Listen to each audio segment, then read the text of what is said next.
à mort.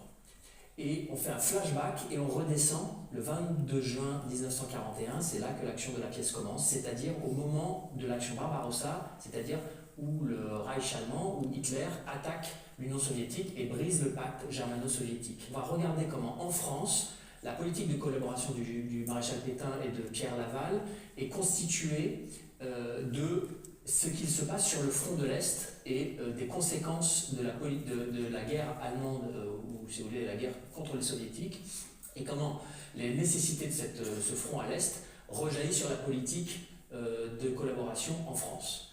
Et c'est un spectacle chronologique. On suit les intellectuels et les écrivains français qui ont choisi la collaboration, et puis au-delà même de la collaboration, qui ont choisi d'adhérer au fait au fascisme allemand. Ça m'intéressait de voir comment les intellectuels, les artistes, les écrivains se mêlent de... Seconde collaboration avec le théâtre de la Croix-Rousse, c'est Mélissa Zéner, que vous avez peut-être vu sur cette scène absolument géniale, fiancée dans beaucoup de bruit pour rien durant les fêtes de l'année dernière. Elle a écrit et mis en scène avec son collectif qui s'appelle Les Palpitantes, un spectacle à la fois grave et lumineux, documentaire et fiction, sur l'inceste et la domination. Considérant qu'il est vital de mettre des mots et d'inventer des rituels qui réparent, elles offrent une expérience boostée par une incroyable énergie de vivre. C'est parti du podcast Ou peut-être une nuit de Charlotte Butlowski, qui est un podcast en 6 épisodes qui démantelait la fabrique du silence autour de l'inceste. Et c'était un vrai bouleversement pour moi d'écouter ce podcast. Et je me suis dit qu'il fallait en faire quelque chose. Je tenais absolument à dire les violences, mais que ces violences soient dites d'une façon où les spectateurs ne se sentent pas violentés par ce qu'ils entendent, mais qu'ils aient de l'empathie et qu'ils puissent se reconnaître aussi, et qu'ils puissent aussi trouver des espaces de libération. C'est une traversée en fait, et l'espace, le décor ne change pas, mais en fait il est habité de façon différente à chaque phase, à chaque partie de leur traversée. C'est un premier spectacle là aussi, mais vraiment très fort, et ça serait dans le cadre du festival organisé par un chef qui s'appelle Festiviel, donc au théâtre de la Croix-Rousse. L'abolition des privilèges, décidément, Hugues Duchesne nous avait frappé par un sens de l'observation virtuose de la mécanique politique dans cette fresque qui s'appelait « Je m'en vais, mais l'état demeure », où il s'était donné pour mission de raconter en 5 épisodes le premier quinquennat d'Emmanuel Macron, en s'immergeant vraiment, on était même allé jusqu'à prendre sa carte du Rassemblement national. Il adapte ici une chronique romancée de la nuit du 4 août 1789, écrite par Bertrand Guillot, la nuit évidemment, au cours de laquelle furent abolis les privilèges. Et tout comme Creusot, il nous immerge, mais alors vraiment au sens propre, parce que ça se passe en Célestine, et vous le verrez, une Célestine totalement reconfigurée. Il nous immerge dans l'histoire pour en souligner le bégaiement. Et il propose vraiment une réponse hilarante au cours du spectacle à l'effondrement qui nous menace. L'abolition des privilèges, c'est la nuit du 4 août 1789, racontée sur un plateau avec un narrateur et les spectateurs tout autour de lui qui représentent la salle des États généraux en 1789. C'est raconter un bouleversement politique d'ampleur. Le 4 août 1789, on se demande quand va finir la féodalité et on décide de la mettre à bas en une nuit.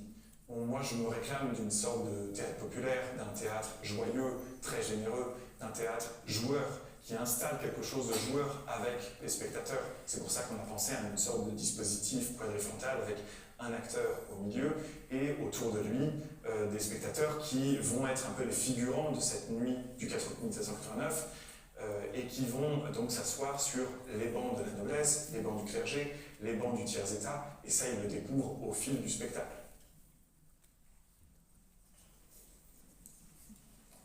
Et puis pour entrer doucement dans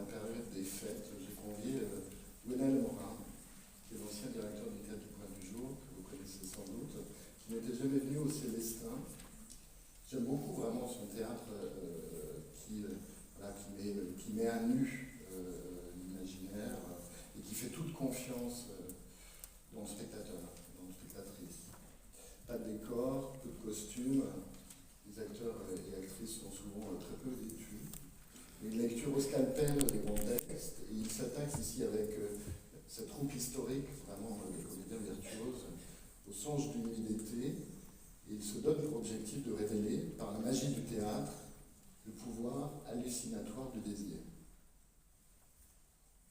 Le cœur de la pièce, c'était effectivement le carré amoureux auquel se livrent le quatre jeunes gens tels que les décrit Shakespeare, qui jouent à s'aimer, à s'entraimer les uns les autres. Il y a la dimension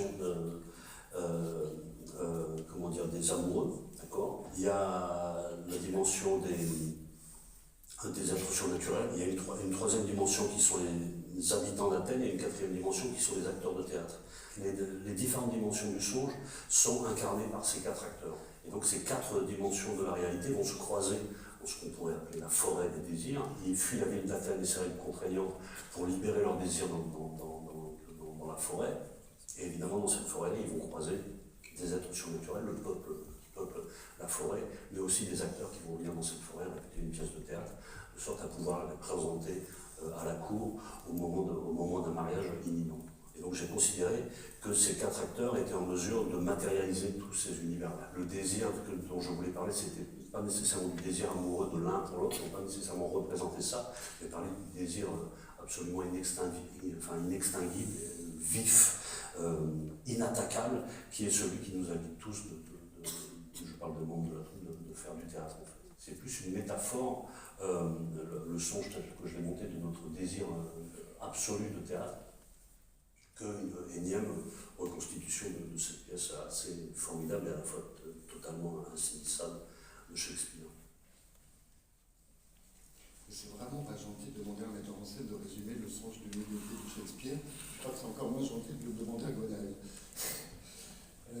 Voilà, Erika nous rejoint parce que après le songe, on plongera avec joie dans la période des fêtes pour lequel on a concocté un programme familial et inattendu. 3 univers extraordinaires, en effet, seront à découvrir à travers les 3 spectacles à l'affiche des Célestins pendant les fêtes. On commencera avec un époustouflant spectacle défi en apesanteur, proposé par la compagnie El Nucléo et ses 11 acrobates qui vont investir cette grande salle. Salto est né de l'envie de faire un défi. L'idée c'était de sauter beaucoup, sauter souvent. Et ça vient juste pour la petite histoire. Un jour, je me suis amusé à compter toutes les secondes qu'il y avait passé en l'air les 20 dernières années. Tout ce qu'on avait fait à la bascule, au trampoline, en acrobatie. Donc toutes ces microsecondes qui étaient en l'air, je me suis dit, en fait, il y avait beaucoup de temps qui avait passé en l'air. Mais surtout, je me suis rendu compte que plus le temps passait, moins de temps j'étais en l'air. C'est parce qu'on grandit, parce qu'on vieillit, parce que les choses avancent. Et je me suis dit, on va faire un spectacle, un gros spectacle dans lequel on va sauter beaucoup, souvent. Donc ensemble, on va essayer de sauter pendant 10 minutes. Et ensemble, on est 11 acrobates et musiciens sur scène. Et on va essayer d'ensemble de sauter pendant 10 minutes, les 11 acrobates. Et donc on parle du saut qui est physique, qui est du corps et qui est très concret. Mais on évoque aussi des sauts qui sont ce qu'on appelle des grands sauts, des sauts métaphoriques, des sauts importants qu'on a fait dans notre vie, des décisions qu'on a dû prendre. Donc voilà, Salto est un défi acrobatique et un défi sociétal aussi. En Célestine, nous retrouverons la troupe de l'Argument, également habituée des fêtes aux Célestins. C'est elle qui avait présenté en 2019 l'adaptation loufoque et très réussie de la bande dessinée de Fab Caro, Zai Zai Zai Zai, et puis également Beaucoup de bruit pour rien en 2022. Alors cette année, Maya Sandoz et sa troupe réinventent un Robin des Bois d'aujourd'hui pour traiter avec le sens du burlesque qu'on leur connaît de la très sérieuse question de la justice sociale. On l'écoute. La pièce s'appelle Robin et raconte l'histoire, l'enfance, en fait, la genèse de Robin des Bois, donc, de de la famille des Bois, Robin et sa petite sœur Christabel, qui ont une vie très simple au départ, voilà, sauf que la vie va faire que ça va devenir de plus en plus difficile pour eux, socialement, en tout cas pour les parents, et ils vont petit à petit rentrer dans une grande pauvreté, et donc on va découvrir qu'est-ce qui a fait que ces enfants sont rentrés dans la forêt. Il y a 2 mouvements dans la pièce. Un premier mouvement qui est donc la genèse, l'histoire des enfants, comment ils ont fait pour arriver à une situation qui les a poussés à rentrer effectivement dans le banditisme. Et une deuxième partie, on les retrouve un peu plus tard, c'est leur procès. Robin n'est pas là, et donc on assiste au procès, et la justice va être rendue. Enfin, et pour terminer l'année 2024, nous accueillons le cabaret Joyeux et Déluret de Jérôme Marin, alias Monsieur K. Musicien, chanteur et feuilleuse, se transforme en créature extraordinaire pour livrer des performances où tout est possible. L'Oiseau Joli, La Baronne du Bronx, David Noir, La Vie de Bertha et chaque soir, les guest stars jailliront de la pochette surprise spécialement conçue par Jérôme pour les Célestins. C'est une véritable dinguerie qui verra son apothéose le 31 décembre avec un after inédit pour aller jusqu'au bout de la nuit du réveillon. On l'écoute.